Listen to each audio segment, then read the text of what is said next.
नमस्कार दोस्तों, मेरा नाम है अर्पित और आज के इस वीडियो के अंदर हम स्टार्ट करने वाले हैं फिजिकल एजुकेशन के 5th चैप्टर जिसका नाम है children and women in sports को। तो दोस्तों आप देखते रहिए इस वीडियो को।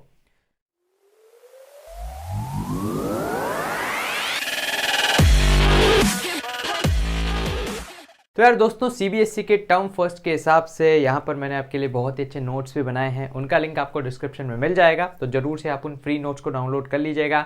आज के इस वीडियो के अंदर मैं आपको सबसे पहले कंप्लीट चैप्टर की समरी बताने वाला हूँ। असर्शन रीजन वाले क्वेश्चंस को हम सॉल्व करेंगे, प्रीवियस ईयर क्वेश्चंस को सॉल्व करेंगे, सैम्पल पेपर के क्वेश्चंस को सॉल्व करेंगे और केस स्टडीज के भी क्वेश्चंस को सॉल्व करने वाले हैं। तो यार आज का जो वीडियो होगा बहुत ही कमाल धमाल होने वाला है। तो आइए स्टार्ट करते हैं आज के इस वीडियो को। तो आइए अब हम स्टार्ट करते हैं 5th यूनिट को जिसका नाम है children and women in sports. So यार इस यूनिट के अंदर सबसे पहले हम देख लेते हैं हमें क्या क्या पढ़ना है। सबसे फर्स्ट जो अपना टॉपिक है वो है motor development in various factors जो कि उसको अफेक्ट करते हैं। देन इसकी बात है various exercise guidelines at different stages of growth and development. Then फिर हम देखेंगे कॉमन पोस्चरल डिफॉर्मिटीज़ जो कि सबसे इंपॉर्टेंट टॉपिक है। एंड लास्ट में आ जाता है sports participation of women in India. तो मतलब इंडिया में महिलाओं का किस प्रकार से खेल कूद में जो पार्टिसिपेशन है उसको हम यहाँ पर देखने वाले हैं। बढ़ते यार हम आगे और कंप्लीट चैप्टर की समरी को स्टार्ट करते हैं। सबसे पहला आ जाता है अपने पास मोटर डेवलपमेंट। तो यार ये क्या बला होती है इसको हम देखते हैं।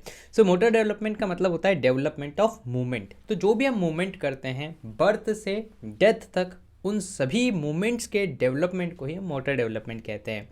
ये दो प्रकार का होता है, एक होता है ग्रॉस मोटर डेवलपमेंट और एक होता है fine motor development. Gross motor development का मतलब होता है लार्ज मसल्स का डेवलपमेंट। तो जहाँ पर बड़ी बड़ी मसल्स का डेवलपमेंट होता है उसको हम ग्रॉस मोटर डेवलपमेंट बोलते हैं, और जहाँ पर छोटी छोटी मसल्स का डेवलपमेंट होता है उसको हम फाइन मोटर डेवलपमेंट बोलते हैं। जैसे लार्ज मसल के डेवलपमेंट में क्या आ जाएगा, सिटिंग, बैठना। तो बैठने में आपके हिप्स, आपका बैक, आपके लेग्स, ये सारी चीज़ें इन्वॉल्व रहेंगी, तो ये बड़ी मसल्स हैं। हेंस ये क्या हो जाएगा, ये अपने पास ग्रॉस मोटर डेवलपमेंट हो जाएगा। वैसे ही स्टैंडिंग, खड़े होना, देन वॉकिंग करना, रनिंग करना, जंपिंग करना, तो सब कुछ क्या है, सब कुछ बड़ी मसल्स का डेवलपमेंट है। And hence it is also known as gross motor development. वहीं पर फाइन मोटर डेवलपमेंट में छोटी छोटी मसल्स का डेवलपमेंट होता है, जैसे मजनू भाई की तरह पेंटिंग करना, राइटिंग करना। राइटिंग करते हो देखो हाथ की बस छोटी छोटी मसल्स इन्वॉल्व रहती है, एंड हेंस ये भी फाइन मोटर डेवलपमेंट के अंदर आएगा। देन उसके बाद कटिंग, किसी चीज़ को काटना, तो वो भी फाइन मोटर डेवलपमेंट है। देन होल्डिंग, किसी भी चीज़ को होल्ड करना, ये भी फाइन मोटर डेवलपमेंट है। देन उसके बाद कैचिंग ए क्रिकेट बॉल, बॉल को जब भी आप कैच करते हो तो वो भी एक फाइन मोटर डेवलपमेंट के अंदर ही आता है। देन इसके बाद वेरियस फैक्टर्स यार जो कि अफेक्ट करते हैं इस मोटर डेवलपमेंट को। पहला फैक्टर आ जाता है हेरिडिटी। सो हेरिडिटी मतलब आपके जेनेटिक फैक्टर्स, आपके जीन्स, है ना।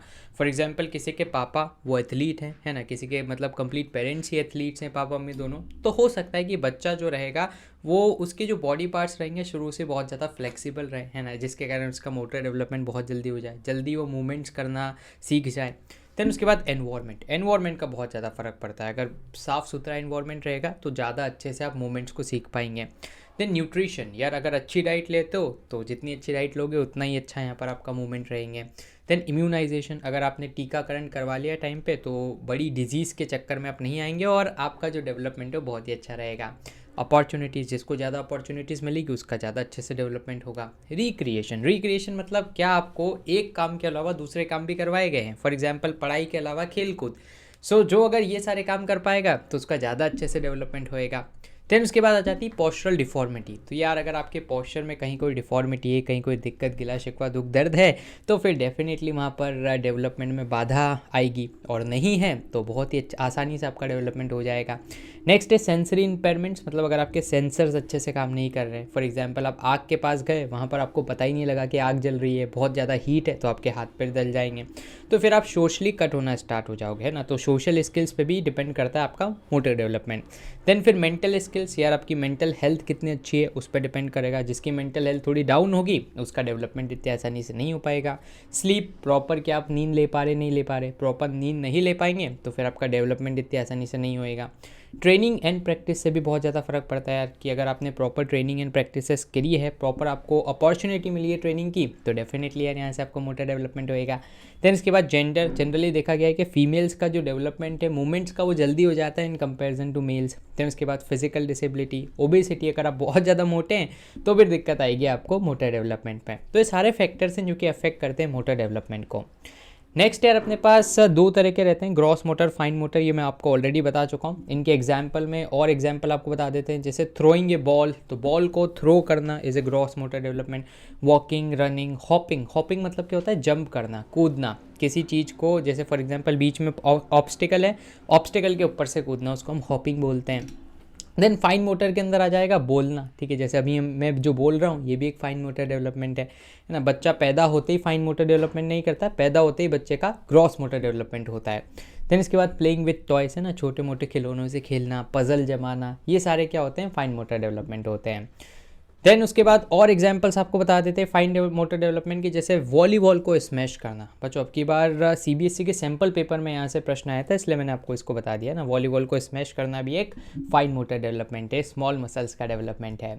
देन इसके बाद बढ़ते हम आगे, ये आपके लिए एक एक्टिविटी है, सीबीएसई की किताब में आपको देखने को ही मिलेगी, है ना। तो यहाँ पर क्या है, पेयर्स में सारी चीज़ें दे रखी है और आपको बताना है कि ये फाइन मोटर है या ग्रॉस मोटर है। जैसे क्लाइंबिंग करना, climbing is a gross motor activity. Competing या completing the shape puzzles, shape के पजल्स को कंप्लीट करना, ये एक फाइन मोटर डेवलपमेंट है ना, छोटे छोटे मसल्स का डेवलपमेंट होता है यहाँ पर। Cutting shape with scissor, scissor से शेप्स को काटना बहुत ही बारीक काम है, फाइन मोटर डेवलपमेंट है। तो आप कमेंट बॉक्स में मुझे बताइएगा सारों के बारे में कि कौन सा क्या है, और मैं ज़रूर से इसको चेक करूँगा, ठीक है। बहुत ही आसान है, जैसे स्टैकिंग द ब्लॉक्स, तो ब्लॉक्स को एक के ऊपर एक जमाना बहुत ही बारीक सा काम है, hence it is fine motor development. तो ये सारी चीज़ें आप मुझे करके बताइएगा, इस वाले ना आपकी किताब में दे रखा है सीबीएसई वाली। बढ़ते हैं आगे, और बच्चा पार्टी एक छोटा सा आपको अपडेट दे देते हैं। अनअकैडमी यार आपके लिए लाया है अनअकैडमी इमर्ज, और सिंस यार आपके जो सीबीएसई की परीक्षाएं बहुत जल्दी आने वाली है, और इन परीक्षाओं में मेन बात ये रहेगी कि आपकी बार जो पेपर रहेगा वो एमसीक्यू बेस्ड रहेगा। तो एमसीक्यू बेस्ड पेपर रहेगा, तो बहुत इंपॉर्टेंट है कि आप बहुत ही अच्छे से उसकी तैयारी करें, प्रैक्टिस करें। सो इसकी प्रैक्टिस के लिए अनअकैडमी आपके लिए लाया है अनअकैडमी इमर्ज, चूँकि एक फ्री मॉक टेस्ट है, जिसके अंदर मतलब आपको ऑल इंडिया रैंक देखने को मिलेगी। बिल्कुल सीबीएसई पैटर्न पे टेस्ट रहेगा, 90 मिनट्स का टेस्ट रहेगा और ऑब्जेक्टिव पैटर्न में रहेगा। सो बहुत ही अच्छे से यार आपके यहाँ पर तैयारी हो जाएगी, और साथ ही आपको ये भी पता लग जाएगा कि कौन से सब्जेक्ट में थोड़े से आप ऑन ए वीकर साइड हो, तो उससे क्या कर सकते हो, आप उस सब्जेक्ट पे ज़्यादा फोकस कर सकते हो, रेक्टिफिकेशन कर सकते हो। और साथ ही यार यहाँ पर जैसे टेस्ट खत्म होगा ना, फिर आपको वीडियो सोल्यूशंस प्रोवाइड किए जाएंगे भारत के टॉप एडुकेटर्स के द्वारा। तो यार बहुत ही अच्छा गोल्डन अपॉर्चुनिटी है, ज़रूर से इसमें इनरोल कीजिएगा, एकदम फ्री टेस्ट है। एंड लिंक्स आपको डिस्क्रिप्शन में मिल जाएंगे। कोड यूज़ कीजिएगा आप एपीपीडिया, जिससे आपको फ्री में एंट्री मिल जाएगी, ठीक है। हमारा जो चैनल का नाम है वही कोड है।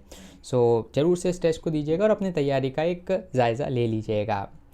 बढ़ते हैं हम आगे, और नेक्स्ट है अपने पास 5.2 जो अपना टॉपिक है, जिसमें एक्सरसाइज गाइडलाइंस अपने को देखनी डिफरेंट स्टेज ऑफ ग्रोथ पे, मतलब इन्फेंट बच्चे को किस प्रकार से एक्सरसाइज करवाएं, ओल्ड को कैसे करवाएं, तो सारी चीज़ें हम यहाँ पर देखेंगे। तो इन्फेंट से आती है 0 से 2 साल, इन्फेंट मतलब नवजात शिशु। देन उसके बाद अर्ली चाइल्डहुड 2 से 6 साल। देन मिडिल चाइल्डहुड है ना, वो आता है 7 से 10 साल। देन 11 से 12 आता है लेट चाइल्डहुड।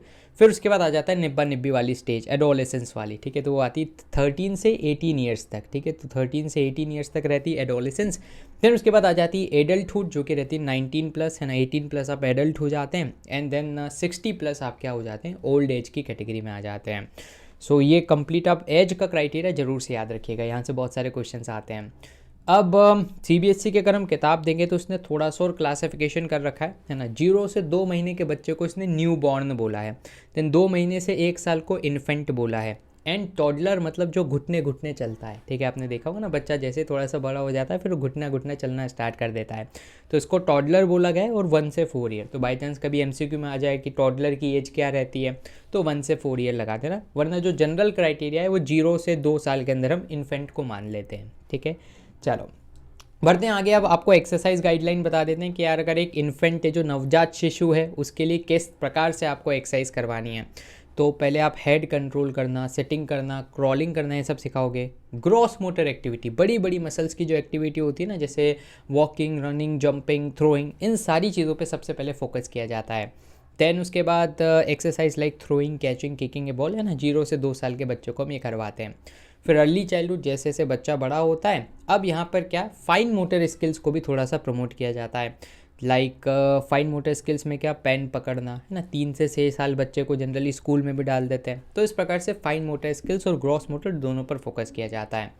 देन फिर जैसे ही बच्चा 7 से 10 साल के बीच में आ जाता है तो अब तो भाई साहब बहुत ही अच्छे से fine and gross motor skills उसको सिखाई जाती है कि अब लड़ना है, मतलब लड़ना तो क्या है, दौड़ना है, बहुत ही अच्छे से दौड़ना है, उसको टेक्निक्स दिखाई जाएंगी। देन उसके बाद कैसे वो कोऑर्डिनेशन स्किल्स पे फोकस करे, है ना, हैंड और आई दोनों को कोऑर्डिनेट करना है। जैसे पहले बच्चे को बॉल फेंकने के बोलोगे कहीं पर भी फेंक देगा, फिर हैंड आई कोऑर्डिनेशन करवा के आप बोल सकते हो कि अच्छा वो सामने एक बकेट है, उस बकेट में बॉल डालो, तो बॉल को पिक करेगा, आई से देखेगा कहाँ पर है, फिर बॉल को डालेगा। तो 7 से 10 साल के बच्चों को ये सिखाया जाएगा। देन इसके बाद जैसे ही बच्चा थोड़ा बड़ा होगा, 11 से 12 साल का होगा, तो वहाँ पर उसको basic rules of sports like fair play, है ना, देन सिंपल स्ट्रेटजीज ये सब सिखाई जाएंगी। स्पोर्ट्स ट्रेनिंग उसके सामने इंट्रोड्यूस की जाएगी, धीरे धीरे उसको ट्रेन किया जाएगा। एडोलेसेंस जैसे निब्बा निब्बी वाली स्टेज में आता है 13 से 18 साल में, तो फिर यहाँ पर अब moderate and vigorous intensity physical exercise करवाई जाए, ठीक है। तो 60 मिनट की मिनिमम ट्रेनिंग हो और रोज़ हो। देन उसके बाद स्ट्रेंथ ट्रेनिंग एक्सरसाइजेस, है ना, मतलब आप जिम जाना भी स्टार्ट कर सकते हो। बोन स्ट्रेंथिंग एक्सरसाइज यहाँ पर करवाई जाती है, रनिंग, स्विमिंग एक्सेट्रा, मतलब जो सबसे ज़्यादा इंटेंस काम है ना वो 13 से 18 साल में आप कर सकते हैं। फिर जैसे जैसे आप बूढ़े होते जाते हैं, ठीक है, एडल्टहुड आ जाता है, फिर अब थोड़ी सी इंटेंसिटी को कम किया जाता है अकॉर्डिंग टू एज। जैसे आप अभी भी 20 साल में तो अच्छी इंटेंसिटी रख सकते हैं, आप 50 साल के हो गए तो इंटेंसिटी को डाउन कर देंगे। रनिंग, स्विमिंग, है ना, ये सारी चीज़ें आपको करना है। फिर जैसे आप 60 साल के ऊपर हो जाते हो, ओल्ड एज, तो फिर यहाँ पर एटलीस्ट 5 दिन आपको मॉडरेट इंटेंसिटी एक्सरसाइज करनी है और 10-10 मिनट की ड्यूरेशन में करनी है, क्योंकि ज़्यादा लंबा ड्यूरेशन कर लोगे तो फिर बहुत ज़्यादा जल्दी थक जाओगे और क्या पता इस दुनिया से पत्ता कट जाए, ठीक है। तो इसलिए जो इंटेंसिटी रहेगी वो मतलब मॉडरेट रहेगी और टाइम ड्यूरेशन 10-10 मिनट का रहेगा। देन इसके बाद अब हम देख लेते हैं कुछ कॉमन पोस्चरल डिफॉर्मिटीज़ और उनके क्या क्या करेक्टिव मेजर्स रहते हैं। तो ये सारी पोस्चरल डिफॉर्मिटीज़ आपके स्क्रीन्स पर हैं। पहले पैरों की अगर हम देखें तो flat foot, knock knee and बो लेग्स। फिर शोल्डर की आ जाती है राउंड शोल्डर। फिर बैक की आ जाती है वर्टिब्रल कॉलम की, कौन सी, काइफोसिस, लॉर्डोसिस एंड स्क्वालियोसिस। तो तीनों को बहुत ही, मतलब सारी चीज़ों को बहुत ही अच्छे से देखने वाले हैं। करेक्टिव मेजर्स एंड कॉजेज भी मैं आपको यहाँ पर बता दूंगा और योगासन्स भी बता दूंगा, ताकि सारी चीज़ें एग्जाम पॉइंट ऑफ व्यू से एकदम क्लियर हो जाए। सर सबसे पहली बात तो पोस्चरल डिफॉर्मिटी क्या होती है। तो पोस्चर मतलब कि आप अपनी बॉडी को प्रॉपर वे में अलाइन रखें, ठीक है, नॉर्मल आपका अलाइनमेंट रहे, उसको बोलते हैं गुड पोस्चर। अगर ये अलाइनमेंट बिगड़ जाता है, कोई यहाँ पर से मेल फॉर्मेशन हो जाती है, तो फिर हम इसको बोलते हैं पोस्चरल डिफॉर्मिटी। जैसे सबसे पहले आ जाती है अपने पास नॉक नी, नॉक नॉक, ठीक है, तो इस प्रकार से इसको याद रखना है। नॉक नी को हम गेनु वेलगम के नाम से जानते हैं, ठीक है। तो इसमें आप देख सकते हो इमेज में दोनों घुटने आपके क्या हो रहे हैं, एक दूसरे को नॉक नॉक कर रहे हैं, ठीक है। नॉर्मल अलाइनमेंट एकदम सीधा रहता है और नॉक नीज में दोनों घुटने एक दूसरे को नॉक नॉक कर देते हैं। इसको हम गेनु वेलगम के नाम से जानते हैं। आप ऐसे भी याद रख सकते हो कि गम, है ना, गम से क्या हो गया, ये दोनों चिपक गए, है ना। दोनों घुटने चिपक रहे हैं ना इसमें, तो गेनु वेलगम। क्या पता आपसे CBSE वाला प्रश्न पूछ ले कि इसको एक और कौन से नाम से जाना जाता है, गेनु वेलगम, गेनु वेलस, ये वो, तो फिर आप ऐसे याद रखेंगे कि गेनु वेलगम, गम से ये दोनों चिपक गए। नाउ इसमें मिस अलाइनमेंट होता है डेफिनेटली नी में, और इसके कारण क्या होता है, दोनों नी एक दूसरे को टच कर जाते हैं। देन उसके बाद कॉजेज़ क्या हैं भाई साहब, क्यों ये नॉक नहीं होता है। तो हो सकता है वीकनेस ऑफ मसल्स या लिगामेंट, तो लिगामेंट और मसल्स अगर वीक हैं तो फिर नॉक नहीं हो सकता है। ओवरवेट अगर आपकी बॉडी है, lake of balance diet, vitamin D सही से नहीं ले रहे हो, तो भी आपको नॉक नी की समस्या हो सकती है। तो ये आप देख सकते हैं इमेज के अंदर नॉर्मल अलाइनमेंट, तीनों देखो कैसे अलाइंड है प्रॉपर वे में, और नॉक नी के अंदर ये जो घुटने वाला पार्ट है ना वो अंदर की साइड जा रहा है, दोनों साइड में, है ना, दोनों लेग्स में घुटने वाला पार्ट अंदर की साइड जाके एक दूसरे को नॉक नॉक कर देता है, तो इससे चलने दौड़ने में बहुत ही परेशानी आती है। अब कैसे इसको करेक्ट किया जाए, तो यार करेक्ट करना बहुत ही आसान है। यहाँ पर walking on an outward inclining surface, ठीक है, एक इंक्लाइनिंग सरफेस पे, इंक्लाइन मतलब यूँ, है ना, डिक्लाइन मतलब यूँ, तो इंक्लाइनिंग सरफेस पे वॉक करें और अप्लाई करें pressure on the outer edge of the feet. तो जो फीट है आपका पाँव, उसके आउटर एज पर प्रेशर अप्लाई करें, तो उससे क्या होगा, बीच की गैप कम होगी। फिर अब की बार आपके CBSE की एक पेपर में पूछा भी गया है कि हॉर्स राइडिंग से किस चीज़ को आप सही कर सकते हो, तो हॉर्स राइडिंग से आप नॉक नी की समस्या को सही कर सकते हैं। देन इसके बाद योग आसन में 2 योगासन से आप इसको ठीक कर सकते हैं। पहला है पद्मासन, तो पद्मासन आपको यहाँ पर देखने को मिल रहा है, ये इमेज में जो कर रखी है ना, ये आंटी जो, ये दीदी जो पद्मासन आसन कर रही है, इसको पद्मासन बोलते हैं। और एक होता है गोमुख आसन, देखो दोनों में पैरों पे थोड़ा स्ट्रेस एंड स्ट्रेन आपको देखने को मिलेगा, ठीक है। गोमुख आसन एंड पद्मासन दोनों में क्या है, दोनों से नॉक नी की समस्या क्योर हो सकती है। आसन को जरूर याद रखिएगा, इसलिए मैंने यहाँ पर इमेजेस भी आपके लिए लोड किया है। देन उसके बाद बढ़ते हैं आगे, अगला है फ्लैट फुट, है ना। फ्लैट फुट तो भाई सब नाम से ही पता लग रहा है, आपका जो फुट है एकदम फ्लैट हो जाएगा। एंड इसको हम पीस प्लेनस के नाम से जानते हैं ना, प्लेन फुट हो रहा है आपका, तो पीस प्लेनस। या फिर हम इसको फॉलन आर्क के नाम से भी जानते हैं। बच्चों एग्जाम में प्रश्न आ सकता है कि कौन से डिफॉर्मिटी को आप फॉलन आर्क के नाम से जानते हो। सो फ्लैट फुट को फॉलन आर्क के नाम से जाना जाता है, जिसमें कोई आर्क नहीं बचता फीट में। अब इसके कॉजेज़ क्या हो सकते हैं? कॉजेज़ हो सकते हैं फॉल्टी पॉस्चर, ठीक है, आप प्रॉपर पॉस्चर मेंटेन नहीं कर रहे हैं। प्रोलैंग्ड स्टैंडिंग, बहुत ज़्यादा टाइम तक आप खड़े ही रह रहे हो, तो ना पूरा वो आपका क्या होगा, फ्लैट फुट हो जाएगा। देन एक्सेसिव बॉडी वेट, बहुत ज़्यादा बॉडी वेट है तो प्रेशर तो पाँव पर ही पड़ना है। और फिर अगर आप प्रॉपर एक्सरसाइज नहीं करते हो तो भी फ्लैट फुट की समस्या हो सकती है। तो ये देखो, नॉर्मल फुट ऐसा रहता है, अगर आप पानी में से चलोगे ना, पानी में से निकल के बाहर जैसे सूखी जगह पर जाओगे, है ना, बेयर फुट, तो आपको इस प्रकार का फुट देखने को मिलेगा। तो नॉर्मल फुट तो ऐसा होता है, लेकिन फॉलन आर्क या फ्लैट फुट में क्या हो जाता है, पूरा ये देखो फ्लैट हो जाता है ना। तो यहाँ और यहाँ पर आपको डिफरेंस देखने को मिल रहा होगा। बढ़ते हैं अब आगे, कुछ करेक्टिव मेजर्स आपको बता देते हैं। तो यार heel and toe walking, so heel and toe, toe मतलब आपकी आगे की उंगलियाँ, और हिल मतलब क्या होता है, आपकी एड़ी। तो या तो आप एड़ी पे चलो या आप टो पे चलो। देन स्लोपिंग सरफेस पे जब आप वॉक करते हो तो भी फ्लैट फुट की समस्या दूर हो जाती है। नेक्स्ट है, आप यहाँ पर स्किपिंग रोज कर सकते हो, मतलब रस्सी कूदना, जंपिंग, है ना। तो ये सारे करने से भी आपके जो फ्लैट फुट की समस्या कम हो सकती है। साथ ही picking up marbles with the help of toes, तो आप अपने पंजों की उंगली, जो आपका पैरों के पंजों की मदद से अगर आप मार्बल्स मतलब कंचे, है ना, कंचों को उठाते हो तो भी यहाँ पर क्या हो सकती है, समस्या कम हो सकती है। अब दो एक्सरसाइज इनको याद रखना, एक है अधोमुखासन और एक है वज्रासन। तो वज्रासन तो ये मोहतरमा कर रही है और ये वाला है अधोमुखासन। तो ये दोनों भी अगर आप करते हो तो भी आपकी फ्लैट फुट की जो समस्या है वो खत्म हो जाएगी। बढ़ते अब हम आगे, अगला आ जाता है बो लेग्स। तो बो मतलब होता है धनुष, है ना। तो यहाँ पर आपके देखना पाँव धनुष जैसे बन जाते हैं। सो ये जो आपके पैर हैं बिल्कुल धनुष जैसे बन जाते हैं।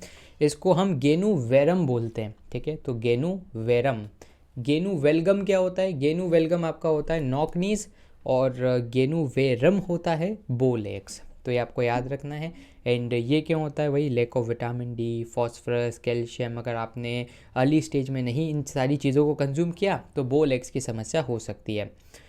क्या है इसका करेक्टिव मेजर, कि भाई साहब आप कैल्शियम फीड करो चिल्ड्रन को, और ब्रेसेस यहाँ पर लगा दिए जाते हैं, ठीक है। ब्रेसेस मतलब एक सपोर्ट लगाया जाता है, जनरली बच्चों में होता है, और ब्रेसेस लगा के इसको वापस से शेप में लाने की कोशिश की जाती है। या फिर आप प्रेशर लगा सकते हो अंदर की साइड, क्योंकि आपके जो दोनों घुटने हैं वो बाहर की साइड, ये जैसे नॉर्मल है, ठीक है।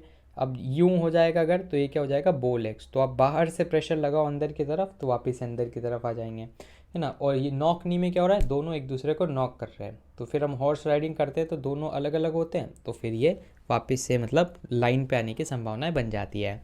देन इसके बाद नेक्स्ट आ जाते हैं अपने पास राउंड शोल्डर। शोल्डर की डिफॉर्मिटी है ना, इमेज से देख के आपको क्लियर हो जाएगा कि इसके अंदर शोल्डर्स आर ड्रॉन, तो आपके शोल्डर्स एकदम नीचे की साइड झुक जाते हैं। एंड चिन पॉइंटिंग फॉरवर्ड्स, तो आपकी जो चिन है वो आगे की तरफ पॉइंट करने लग जाती है। क्यों ये होता है round shoulder, due to poor posture while working. तो आप अगर काम करते वक्त, पढ़ाई करते वक्त अगर प्रॉपर पॉस्चर नहीं रखते हो तो राउंड शोल्डर की समस्या हो जाती है।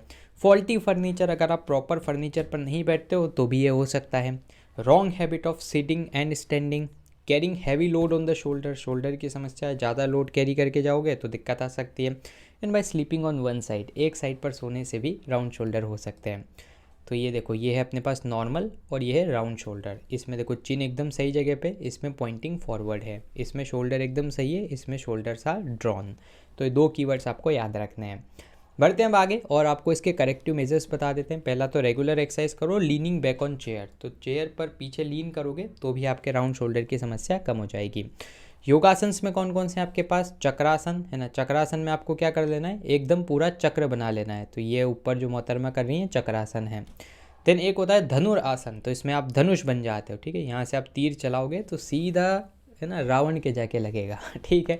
सो एक तो हो गया धनुरासन और एक हो गया अपने पास चक्रासन। दोनों आसनों से राउंड शोल्डर को क्योर किया जा सकता है। देखो दोनों में शोल्डर्स पे फोकस हो रहा है ना, यहाँ पर भी शोल्डर्स पे फोकस है, यहाँ पर भी शोल्डर्स पे फोकस है।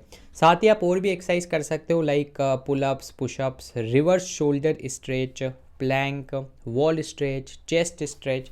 तो ये सब करके भी आप क्या कर सकते हो, राउंड शोल्डर को डील कर सकते हो, क्योर कर सकते हो। बढ़ते अब हम आगे, अगला आ जाता है काइफोसिस। तो काइफोसिस को हम हंच बैक के नाम से जानते हैं या फिर राउंड अपर बैक। तो इसमें अपर बैक की समस्या होती है। देखो जो आपका पीछे का कर्व होता है ना, 3 पार्ट्स में डिवाइड रहता है। पहला रहता है आपका सर्वाइकल, फिर रहता है थोरियाक रीजन, और लास्ट वाला रहता है लंबर रीजन। ठीक है, सो सबसे नीचे रहता है लंबर कर्व, बीच में रहता है आपका थोरियाक कर्व, और सबसे ऊपर रहता है आपका सर्वाइकल। तो ये जो काइफोसिस होता है ना, वो बीच वाले पे रहता है, मतलब थोरियाक कर्व पे रहता है। यहाँ पर जो आपका कर्वेचर रहता है अपर बैक का, वो ज़्यादा हो जाता है। जैसे आपको इमेज में दिख रहा होगा, ये जो कर्वेचर है वो ज़्यादा बढ़ गया है। क्यों होता है ये काइफोसिस? तो काइफोसिस होता है because you are holding your head forward. तो जब आप अपने हेड को फॉरवर्ड होल्ड करते हो तो पीछे का बैक प्रोनाउंस हो जाता है। ये हेरिडिटी, एजिंग, देन उसके बाद डिजीज़ लाइक अर्थराइटिस, ऑस्टियोपोरोसिस जो कि हड्डी की समस्या होती है, माल न्यूट्रिशन मतलब भूखमरी, इन सभी के कारण आपका काइफोसिस हो जाता है। तो ये देखो नॉर्मल स्पाइन आपको दिख रही है, स्पाइन थोड़ी कर्व तो रहती है, ठीक है, स्पाइन शुरू में भी कर्व ही रहती है, लेकिन जब कर्व बहुत ज़्यादा बढ़ जाता है, देखो यहाँ पर कर्व नॉर्मल है, यहाँ पर कर्व बहुत ज़्यादा बढ़ गया, तो जब कर्व बहुत ज़्यादा बढ़ जाता है तो इस समस्या को हम काइफोसिस बोलते हैं, है ना। सर्वाइकल सही है, लंबर रीजन सही है, लेकिन जो थोरियाक रीजन है वहाँ का कर्व ज़्यादा बड़ा है, इस कर्व को हम काइफोटिक कर्व भी बोलते हैं। तो काइफोटिक कर्व जब प्रोनाउंस हो जाता है तो काइफोसिस हो जाता है। अब कैसे आप इसको करेक्ट कर सकते हो? तो करेक्ट करने के लिए 3 आसन है अपने पास, ठीक है। एक तो धनुरासन, वही यहाँ से धनुष बाण छोड़ोगे सीधा रावण पे जाके लगेगा लंका में। देन उसके बाद चक्रासन, इसमें आप चक्र बनाते हो, और फिर आ जाता है भुजंगासन, ठीक है। इस भुजंगासन को हम कोबरा पोज के भी नाम से जानते हैं। देन वेरियस करेक्टिव मेजर्स क्या है यहाँ पर? फिजिकल थेरेपी आप करवा सकते हो, स्विमिंग कर सकते हो, देन जिम बॉल से एक्सरसाइज करना, बैंड से एक्सरसाइज करना, तो इस सारी चीज़ों से काइफोसिस को क्योर किया जा सकता है। देन नेक्स्ट समस्या है लॉर्डोसिस। जैसे मैंने आपको बताया था 3 कर्व, सर्वाइकल, काइफोटिक कर्व या थोरियक कर्व, और लास्ट में आ जाता है लंबर कर्व। तो जब लंबर कर्व आपका प्रोनाउंस हो जाता है, ठीक है, लंबर कर्व बहुत ज़्यादा बढ़ जाता है जैसे यहाँ पे, तो इसको हम लॉर्डोसिस बोलते हैं। एंड यहाँ पर लंबर कर्व तो आपका क्या हो गया, बहुत प्रोनाउंस हो गया। और जो पेल्विक रीजन है, पेल्विक रीजन मतलब यहाँ वाला है ना, जो अपने पेट के नीचे वाला रीजन रहता है, तो वो वाला रीजन क्या हो जाता है, वो टिल्टेड फॉरवर्ड, तो it is also tilted forward. And जो लंबर रीजन है वो प्रोनाउंस हो जाता है। अब कैसे इसको करेक्ट किया जा सके? तो एक तो धनुरासन से आप इसको करेक्ट कर सकते हो, और सेकंड और मोस्ट इंपॉर्टेंट आसन है हलासन, ठीक है। हलासन एंड पश्चिमोत्तानासन, एक और इसमें लिख लीजिएगा पश्चिमोत्तानासन। तो पश्चिमोत्तानासन से भी आप क्या कर सकते हो, लॉर्डोसिस को क्योर कर सकते हो। देन उसके बाद setup, sitting against the wall, ये भी कुछ कॉमन एक्सरसाइजेस हैं। बढ़ते हैं फिर हम आगे। अगला आ जाता है स्क्वालियोसिस। स्क्वालियोसिस में क्या होता है? स्क्वालियोसिस में convexity left and convexity right, इस प्रकार का आपका एक कीवर्ड बनता है, और जो आपका कर्व है इस तरह से हो जाता है, ठीक है, इधर भी एक्सटेंड हो जाएगा, इधर भी एक्सटेंड हो जाएगा। तो यहाँ पर से या तो एस या सी शेप बन जाएगा, ठीक है, जैसे यहाँ पर सी शेप बन रहा है और पूरा देखो तो एस शेप बन रहा है। तो जब आपकी स्पाइनल कर्व इस प्रकार से ट्विस्ट हो जाए तो उसको हम क्या बोलते हैं, इसको हम स्क्वालियोसिस बोल सकते हैं। जैसे यहाँ पर आप देख रहे हो ना कितना एबनॉर्मल कर्व हो रहा है स्पाइन का। सो देखो यहाँ पर इसकी डेफिनेशन में मेन कीवर्ड क्या आएगा, जो position of exaggerated lateral curvature या साइडवेज कर्वेचर ऑफ स्पाइन। तो आपका स्पाइन क्या हो जाएगा, साइडवेज कर्वेचर हो जाएगा, देखो इस साइड एंड इस साइड ये कर्व हो गया, तो इसको हम स्क्वालियोसिस बोलते हैं। एंड इसको क्योर करने के लिए आप क्या क्या कर सकते हैं, धनुरासन एंड धनुरासन नहीं, त्रिकोणासन एंड अधोमुखासन। तो ये अधोमुखासन है और ये त्रिकोणासन है, इसमें एक ट्राइंगल बनता है। सो त्रिकोणासन आप स्क्वालियोसिस के अंदर करते हैं, ठीक। और अगर माइल्ड स्क्वालियोसिस होता है तो कोई ट्रीटमेंट की ज़रूरत नहीं होती, सीवियर स्क्वालियोसिस हो जाता है तो फिर ऑपरेशन करना पड़ता है, ठीक है, सर्जरी करनी पड़ती है तभी वो क्योर होता है। और बेसिकली अगर आप ब्रेस्ट स्टॉप स्विमिंग मेथड है ना, इसको भी यूज़ करते हो तो भी आपका जो स्क्वालियोसिस है वो क्योर हो जाता है। एंड योग में त्रिकोणासन एंड अधोमुखासन। देन इसके बाद बढ़ते हैं हम आगे। नेक्स्ट अपना पॉइंट है participation of women in sports, Indian participation. तो कर्णम मल्लेश्वरी ने ब्रॉन्ज मेडल जीता था ओलंपिक गेम में, कहाँ पर? तो यार देखो सिडनी ओलंपिक थे 2020 के, जो कि ऑस्ट्रेलिया में हुए, सॉरी 2000 के, तो 2000 सिडनी ओलंपिक्स, इसके अंदर यहाँ पर कर्णम मल्लेश्वरी ने ब्रोंज मेडल जीता था भारत के लिए वेट लिफ्टिंग कैटेगरी में, ठीक है। सो पहली ये महिला थी जिन्होंने भारत के लिए कोई मेडल जीता था ओलंपिक्स में। Sakshi Malik won a medal at, तो साक्षी मलिक कौन सा स्पोर्ट खेलती है? तो रेसलिंग करती है साक्षी मलिक, ठीक है, तो याद रखना ऑप्शन सी। अब स्पोर्ट्स पार्टिसिपेशन ऑफ वुमेन देख लेते हैं। तो स्पोर्ट्स पार्टिसिपेशन ऑफ वुमेन, मतलब महिलाओं का पार्टिसिपेशन खेलकूद के क्षेत्र में, 1952 का जो गेम्स था उसके अंदर the first Indian women took part in, है ना। तो भारतीय महिला, अगर हम भारतीय महिलाओं की बात करें तो भारतीय महिलाओं ने 1952 से पार्टिसिपेशन करना स्टार्ट किया, है ना, भारत की आज़ादी के बाद। और लगभग 50 साल भारत ने पार्टिसिपेट किया। तब 2000 के अंदर कर्णम मल्लेश्वरी ने सिडनी ओलंपिक्स के अंदर यहाँ पर ब्रॉन्ज मेडल जीता था, जो कि फर्स्ट इंडियन वुमेन थी to have a bronze medal. उसके बाद तो फिर भाई साहब देश में बहुत तरक्की हुई और महिलाओं ने पार्टिसिपेट करना बहुत ज़्यादा स्टार्ट कर दिया। देन इसके बाद आपको इसको मैच द फॉलोइंग करना है, ठीक है। जैसे आप ये देख सकते हैं, PV Sindhu, MC Mary Kom, then we have PT Usha, Sania Mirza and Saina Nehwal. ये भारत की कुछ टॉप खिलाड़ी है, महिला खिलाड़ी है, जो कि मतलब बहुत ही अच्छे से प्रदर्शन इन सभी ने किया है ओलंपिक्स के अंदर तक भी। देन इसके बाद अब आपको बता देते कुछ ऐसे फैक्टर्स जो कि रेस्पॉन्सिबल है लेस पार्टिसिपेशन ऑफ वुमेन। तो 3 पार्ट्स में इसको मैंने कैटेगराइज किया है, physical factors, psychological factors and sociological factors. Physical factors में आ जाएगा lack of fitness and wellness, ठीक है। तो फिटनेस वेलनेस नहीं रहती है और मेडिकल बहुत सारी प्रॉब्लम्स रहती है। देन कॉन्फिडेंस की कमी होना, है ना, जनरली स्पेक्टेटर्स इंटरेस्ट नहीं दिखाते फीमेल वाले मैचों में। देन फीमेल कोचेस की कमी होना, मीडिया का कवरेज ना होना, पर्सनल सेफ्टी भी एक इशू रहता है, और एजुकेशन जनरली जो लिटरेसी रहती है वो महिलाओं की कमी रहती है इन कंपैरिजन टू मैन, है ना। जनरली अगर हम डेटा को देखें तो वो डेटा यही कहता है। सोशलॉजिकल फैक्टर्स में देखें तो lack of legislation, proper laws नहीं है, मेल डोमिनेटेड कल्चर है, फीमेल्स को टाइम नहीं मिलता है स्पोर्ट्स के लिए, और फिर सोसाइटी का एटीट्यूड भी कुछ इतना खास रहता नहीं है। तो सारे फैक्टर्स कंट्रीब्यूट करके फीमेल के लेस पार्टिसिपेशन में मतलब कंट्रीब्यूट करता है।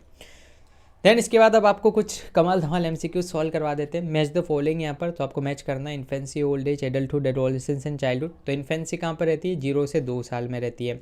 ओल्ड एज रहती है 60 एंड अबो। एडल्टहुड आ जाता है 19+। देन उसके बाद एडोलेसेंस 99, 13 से 18, एंड चाइल्डहुड होता है 3 से 12 साल। सो option number second is the right answer. Which development is motor development, तो बोन्स एंड मसल्स के डेवलपमेंट को मोटर डेवलपमेंट बोलते हैं। पेंटिंग केचिंग एक्टिविटीज़ किसका एग्जाम्पल है, ठीक है। इन क्वेश्चंस को बेस्ट पॉसिबल वे में सॉल्व करने के लिए इसको पॉज करना, आंसर कमेंट में देना एंड फिर इसका राइट आंसर सुनना। So painting sketching activities fine motor skills का काम है ना, मजनू भाई का एग्जाम्पल मैंने आपको दिया था। Not an example of gross motor skills, तो यार ड्राइंग जब आप ड्रॉ करते हो मजनू भाई की तरह, तो वो तो यार फाइन मोटर का एग्जाम्पल है, ग्रोस का नहीं है।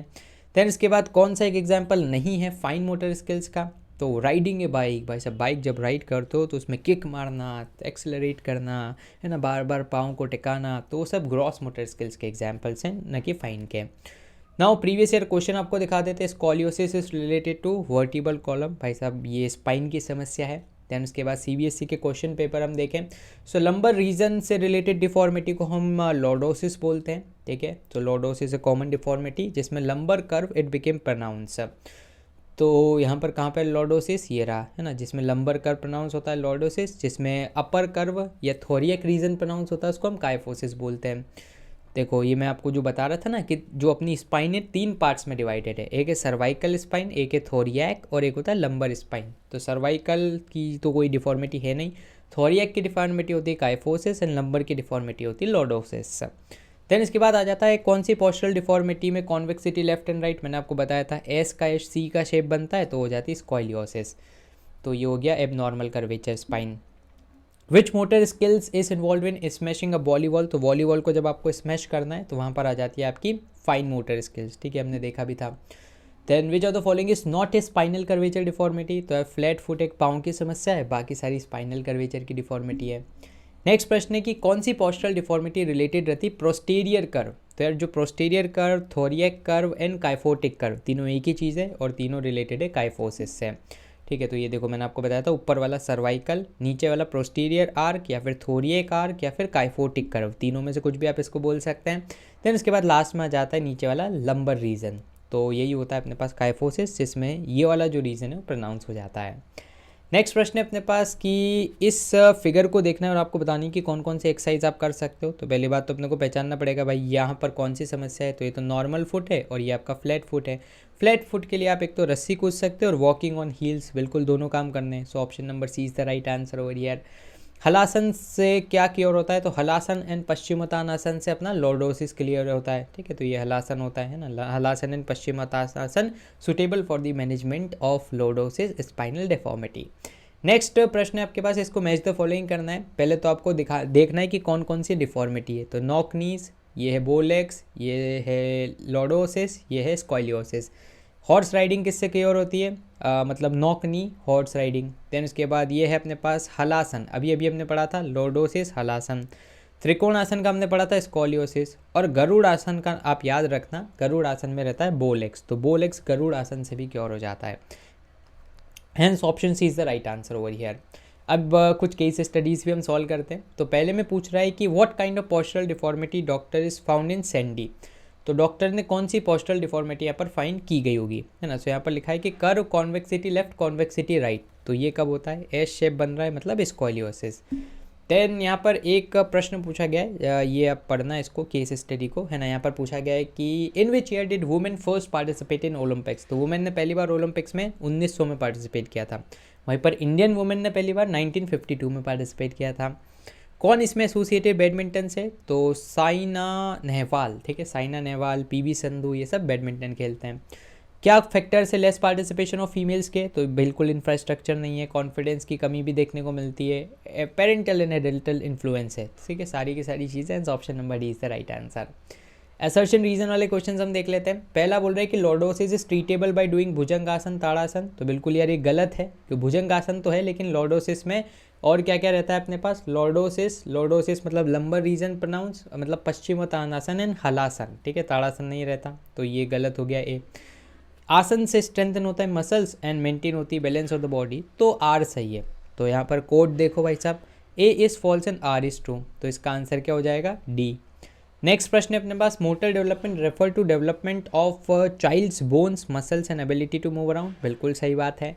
Gross motor development involves the development of small muscles. यार ये गलत है, यहाँ पर स्मॉल मसल्स थोड़ी ना, लार्ज मसल्स का डेवलपमेंट होता है। हेंस ये सही है, ये गलत है। So A is true and R is false, तो इसका आंसर हो जाएगा सी, ठीक है। सो ये थे अपने पास असर्शन रीजन वाले क्वेश्चंस। तो दोस्तों फिलहाल के लिए इस वीडियो में इतना ही। मुझे उम्मीद है कि आपको वीडियो पसंद आया होगा। अगर आपके कोई भी डाउट्स हों, सवाल या सुझाव हो, तो जरूर से आप उसको कमेंट बॉक्स में लिख दीजिएगा। दोस्तों मैंने आपके लिए कमेंट बॉक्स के अंदर एक इंपॉर्टेंट क्वेश्चन को भी पिन अप कर रखा है, तो आपको उसका आंसर #ANS लिखकर अगले लाइन से स्टार्ट करना है। आप हमारे चैनल को भी सब्सक्राइब कर लीजिएगा, क्योंकि इससे हमें और भी ज़्यादा मोटिवेशन मिलता है आपके लिए वीडियोस बनाने के लिए। और सब्सक्राइब बटन के पास बने एक बेल आइकन को भी आप जरूर से दबा दीजिएगा, ताकि हमारे चैनल की लेटेस्ट नोटिफिकेशन आपसे मिस नहीं हो। दोस्तों आप इस वीडियो को लाइक भी जरूर से कीजिएगा, और लाइक का टारगेट हम रखते हैं 10,000 लाइक्स। तो मिलते हैं आपसे नेक्स्ट कमाल धमाल वीडियो में। फिलहाल के लिए इस वीडियो में इतना ही। धन्यवाद। जय हिंद, जय भारत।